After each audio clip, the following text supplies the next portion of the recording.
How's it going, guys? It's JLau here. I'm here with Nicholas Chen, and today we're going to be answering all your questions about Waterloo engineering.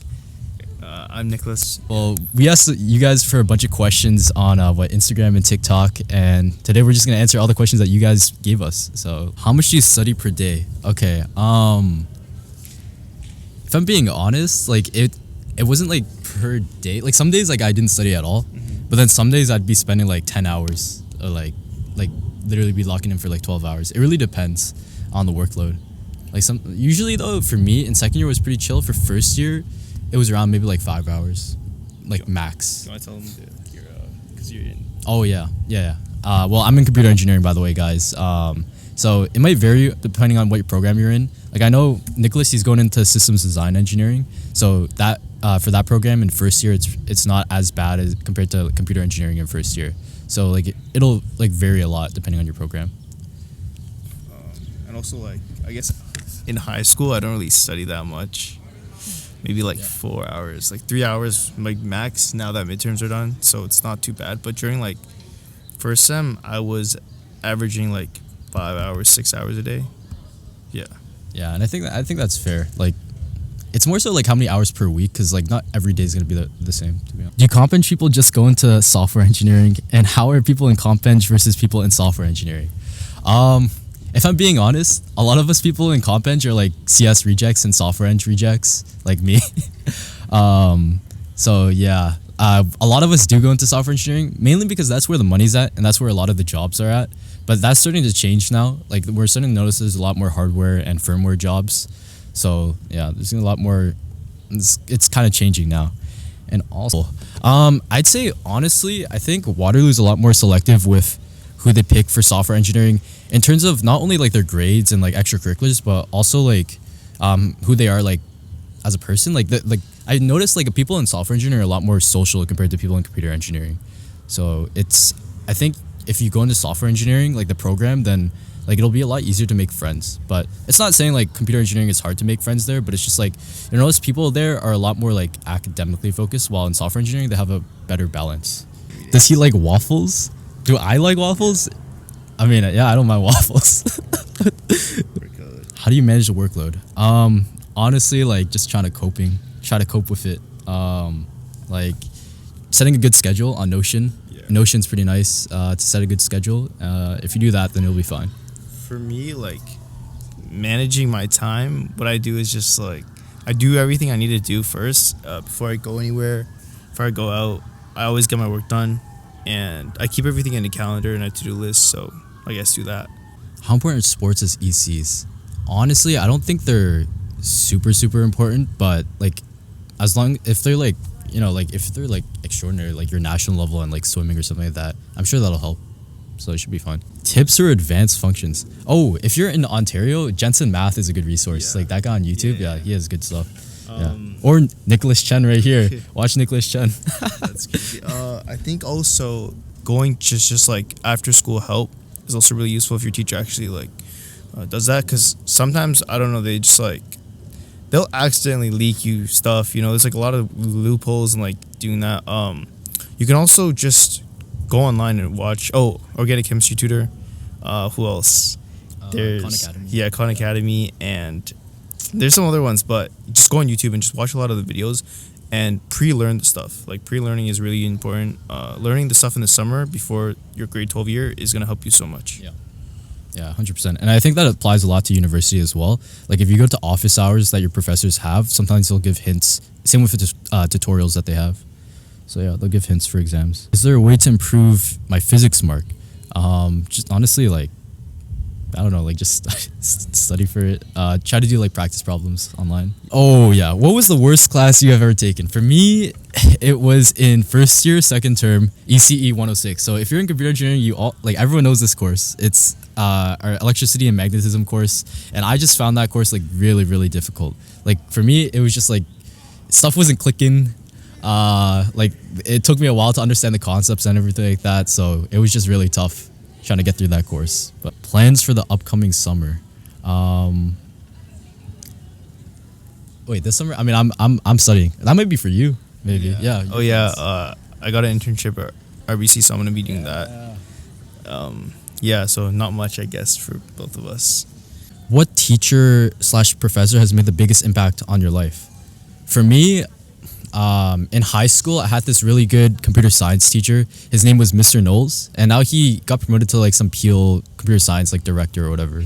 But he was like a big part of why I got into Waterloo, because what he would do is actually like instead of like teaching computer science, sometimes he would just talk about like getting into Waterloo and like things that you should do, side projects you should work on. And he would also talk about like, why are we learning this stuff? And he'd also talk about like the past graduates and be like, oh, like they went here and they did this, they pursued like this job in like software engineering and worked at Tesla or whatever. So he kind of made it like seem like it was more like there was more to just like school, and that there's kind of like a purpose to learning all of this stuff. So I think he was like a big help and everything. Yes. What grades and ECs do you guys have, and talk about how to get into Waterloo Eng? Okay. Yeah, sure. For me, so I had like a 98% average. And for extracurricular activities, I had, it's been a while, but let me try to list all of them. So I did like karate. I was like I'm one level below like black belt. I still haven't gotten my black belt yet, but I was one level below black belt. So I talked about that a bit. I talked about how I was in like a science and technology program in high school. And then also I did swimming. I did like a bunch of hackathons. I organized some hackathons in Mississauga. And then I did some like game development, and I had like my own game development studio. I also did like animations and had my own animation studio. And I had like one software internship at a startup. And let's see, what else? I did piano and guitar, but I still suck at it. So it wasn't much, like I just listed that down. And I had some like leadership clubs and activities that I did in high school. That's about it. Wait, 98. That's okay. All right. My stats aren't as good. I had like a 94.3 when I got in. I did art and piano for I did art for 13 years, and I was in the art program in my school for that. I did piano for 10 years. I did volleyball for 7 years, and I had an internship for UX design in grade 11 summer, and I had trying to think. Oh, I was like president, vice president of some other clubs. I was exec on like a few others. It's like mainly STEM ones. Social media, obviously. Like, I think my social media helped me a lot, because I had like almost 9K basically when I was applying.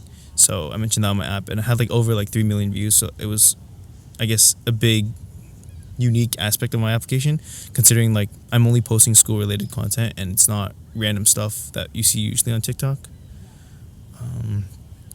And yeah, I guess that's it. There's nothing much more.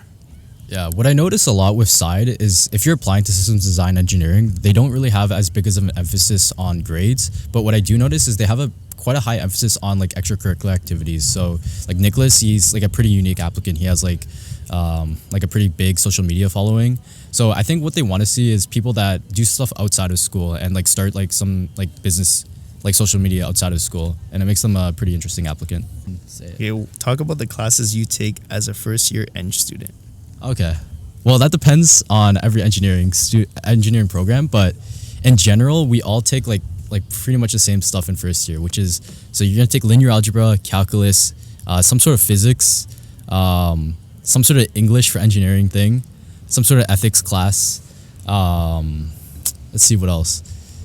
I think that's about it. Like you'll take variations of those, and then like in first term, and then in second term there'll be like more advanced versions of those. So yeah. Oh, that's a good one. Managing course load transition from high school to university. Okay. Honestly, was it like different? Like how big of a jump was it? I'd say that like the jump from high school to university is pretty big. Like it's pretty big. But I'd say like you'll get used to it after like 3 weeks.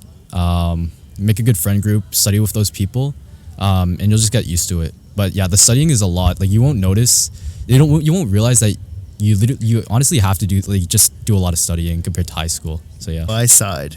Okay, I guess system design was more for me because I enjoyed I guess I didn't want to like bust my ass like in uni, and I heard that it was a lot easier for the engineering, like compared to the other ones that were like still tech or like software related. System design was also like something where you could go into anything. Like they have like so much variation in the courses and electives. So I was like, if I end up switching career paths, I could go into anything else. So I just thought it was the most versatile engineering. So I applied. I also knew that my grade wasn't good enough for SE or Comp Eng. So I was like, I only have like one choice. So I just applied there. But yeah, that was life at Waterloo. Okay, life at Waterloo. That's a question a lot of people always ask. Honestly, this might sound cliche, right? But it's what you make of it. But also, like, yes, it's gonna be more dead compared to other universities. So, like, you'll be able to find parties if you're that type of person, right? Like, if you attract a lot of people that also like going to the parties, then you'll also find other people who are really interested in going to parties. But I'd say overall, though, you'll notice it's a lot more academically focused, and people are also a lot more focused on finding internships and stuff. So it'll be like that. Why do you enjoy CS? Like coding. Okay, he said coding makes me sleepy, but Why do I enjoy CS? All right, I mean, there's money. Like, who doesn't like money, honestly? But it's cool because you can like build anything. That's the thing with CS. It's like, at least with CS or like software compared to like stuff like hardware and like more like hard engineering stuff. It's like with software, you can literally just take your laptop, like go anywhere to like some sort of like coffee shop or something, and just make a project and like literally reach like millions of users and have like a huge impact through that. And like it's always changing too, and it's really easy to learn a lot of stuff. So I just find that fun, like building stuff and learning. If you wanna answer okay. that, yeah. I like CS because it's like it's problem solving, and I enjoy not so much like I obviously the problem solving sometimes it's like a big struggle, right? And it's like it can get tiring, but I enjoy the satisfaction of like creating a project and actually finishing it. That feeling makes me feel really good, and it makes me feel better than a lot of the other subjects. So it's more enjoyable. Yeah. Anything you find annoying or hard about content creation? Oh, interesting. You can answer that. Okay. So I guess something that's like really annoying is people like making fun of you, and you'll get it a lot when you first start. People are gonna hate, like you're gonna have like people like pooping on whatever you do. You can't really let it get to you though, because it's gonna like screw you up, and you might want to quit. But another thing that's annoying is you have to like constantly keep up with posting, and you can't just like take a break for like a few months or something, especially if you're not big on whatever social media platform you're posting. You gotta constantly be posting every day or every week, whether it's on YouTube, TikTok, or Instagram. So sometimes it can get to you when you're like sick, or maybe you have like a lot of homework. You gotta manage your time well and be able to post. What about you? I think that's valid. Like, to add to your last point, like once you do gain a following, because on my old channel, what I did wrong was like, honestly, I stopped uploading on there, and then like pretty much your whole following died. But once you do build that momentum when you're making videos, like, you just have to keep making videos and kind of like use that momentum to gain more views. Because if you stop, like eventually people are just gonna stop watching you, no matter how many subs you have and followers you have. And the other thing, like like there's gonna be haters all the time. So always like don't let that stuff get to you. It's like whatever. People are always gonna hate you whenever you're at the top or whatever.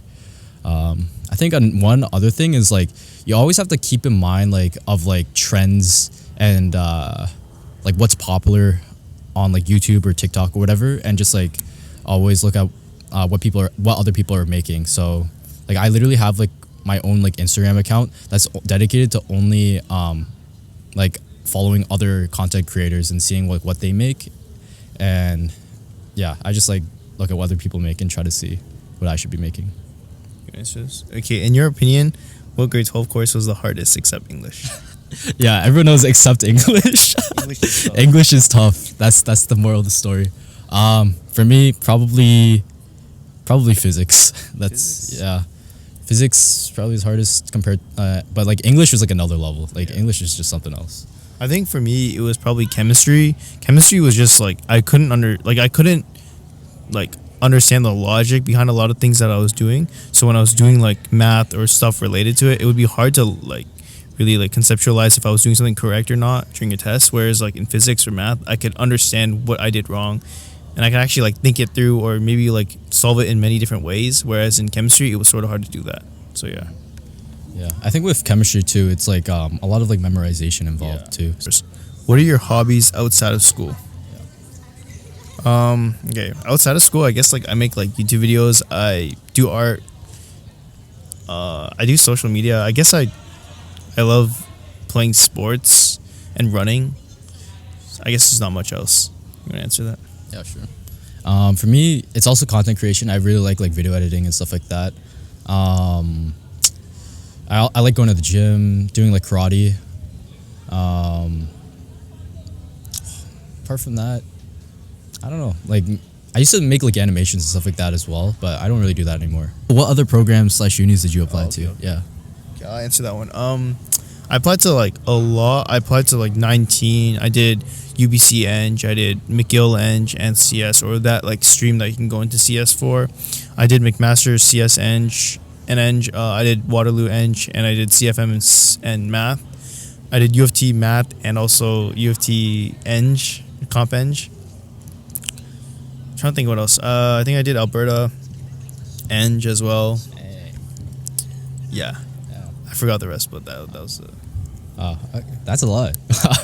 I think I only applied to universities in Ontario, and I think I did like U Ottawa for CS, Waterloo for CS, computer engineering, and CFM, U of T for CS, and also U of T for computer engineering, McMaster for engineering, McMaster for CS, Western for CS and engineering, and I think that's it. I got into everything except Waterloo CS and Waterloo CFM, so that's why I just went to Waterloo Computer Engineering. Yeah. What's a day in the life for you? Schedules or studying, etc. Okay. I mean, I kind of have a video on that, but it's like, if it's for me on co-op, I have a video coming out for that soon. But it's like pretty chill for co-op. It's just like you work 9 to 5. Afterwards, it's like whatever you do, whatever you want to do. But then for school, at least for second year, was a lot more chill. I just went to class, or sometimes I just sleep and not go to class. I just study afterwards in the library. I go to the gym. It was pretty chill, honestly. Like once you get used to the university routine and even the work routine, then like it's not too bad. It's just a big shock at first, but afterwards it's okay. So you go to Chipotle order, man. Okay. I usually ask for like, everything. I tell them to go back for more. I tell them like, give me extra rice, and I get brown rice. I get both the beans, black and brown. I get extra cheese, extra mild. Chicken. I don't do double chicken because they make you pay more. I don't get the guac, and I get everything else, and I get the corn and cheese too. And I sometimes get it like a drink. Yeah. So what exactly are you studying in university? So system design is mechanical, electrical, and software. So I guess it's just a combination of that with the focus on designing systems. Yeah, there's nothing else, I guess. That's like the gist of it.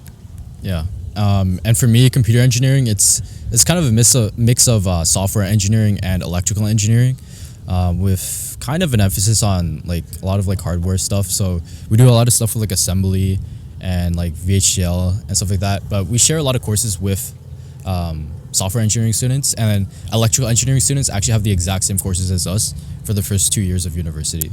So yeah.